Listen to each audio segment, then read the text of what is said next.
Hello, mommy! It's your Mimona, your single mom, Cheryl! So, yun nga pala mga mima ko, late upload nga pala tong ipopost ko dahil hindi pa rin ako makapag-move on sa akin na suspend na account. Alam niyo, naghihinayang ako sa 100,000 followers. Pero kahit pa paano mga mima ko, pabawi pa rin tayo. Buti na nga lang mga mima ko, meron ako natabing mga videos na katulad ng mga ganito, di ba? Etong araw pala na to mga mima ko, yung ginawa ng music video ni Batang Ina, aka Batang Ina, alam niyo yun? So mga mima ko, kasama nga pala dyan namin sila Queen Manny at sila Jessa. Yes, mga mima ko, nung araw na yan, alam nyo ba, habang ginagawa yung music video na yan, mga mima ko, nakakatindig balahibo talaga. Alam nyo yun, kasi nakaka-relate ako sa pagiging batang ina ko, mga mi. Ang aga kong nagmahal, ang aga kong umibig, kaya kahit paano mga mima ko, nakaka-relate ako sa kwento ng bawat isa sa pagiging batang ina. Alam niyo yun sa lyrics na hindi madali pero kinaya. Yes, alam niyo yun, hindi madali pero kakayanin. Kasi mga mima ko, hindi ako naging batang ina. Ano na ako ngayon? Ano na kaya ginagawa ko ngayon? Kaya proud na proud ako dyan mga mima ko kay Baby Jane aka Batang Ina. Kahit anong ginagawa niya sa buhay niya, lumalaban pa rin siya kahit anong pagsubok na dumating, di ba? So ito nga pala yung music video na yun mga mima kung kayo na curious pa rin, umabot lang naman siya ng 2 million in just 1 month. O di ba? Na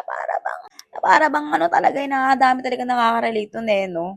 So mga mimo ko nung natapos na nga palang gumawa ng music video and ayan, hindi mawawala yung inuman session at prank sa isa't isa. Yes, first time na prank ni Queen Manny and ito yung post na yung mga mima ko kung gusto yung panoorin. So syempre sila Queen Manny hindi naman pwedeng hindi gaganti. Di meron din silang panglaban kay Batang Ina, di ba? Na grabe, ang lala. Na ayan, iniyak na ng babae na para bang totoo yung nangyari pero hindi, mga mi. So alam niyo yung mga mima ko, nakakatuwa na kasama sa mga circle na mga ganito dahil alam niyo yung buhay nila is hindi madali. Ang hirap maging sikat na vlogger mga mima ko dahil andyan yung mga basher, ang dami, andyan yung mga kung ano-ano, alam niyo yun.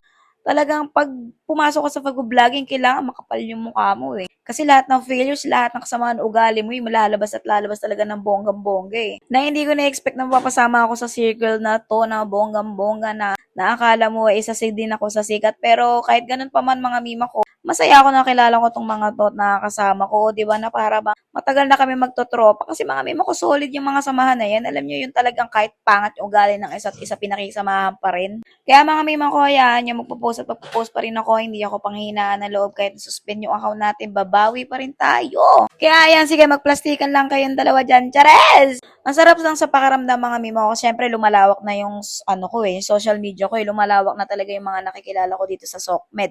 Lalong-lalo na yung si Queen Manny. O, diba, na sikat kaya yan na artist. And si Batang Ina naman, sikat na vlogger yan mga mima ko. Eh tayo eh, nakakabilang dyan. Kailangan ba ako magpabash para sumikat ng ganyan? Pero hindi mga mima ko, kahit paano gagawa pa rin tayo ng inspirasyon para sa